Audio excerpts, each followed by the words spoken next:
suppose through observing birth, I've seen some pretty amazing experiences that women and families have had. Experiences you would describe as empowering.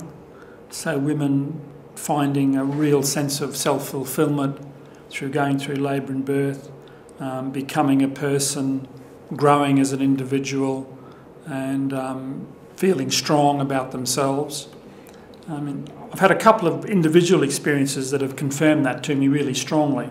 So about 12 years ago, I looked after a woman who had chronic fatigue syndrome, and that had blighted her adult life really. She'd only worked a little bit part-time.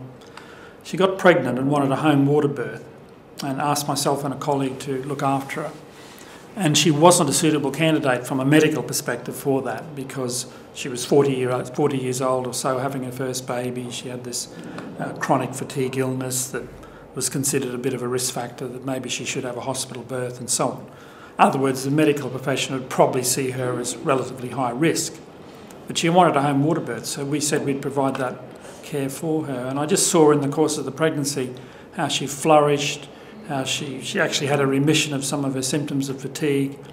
She had a lovely water birth. I remember it as clear as day. It was spring day, May. We were downstairs, French doors to the back of the garden, children's play area on the park.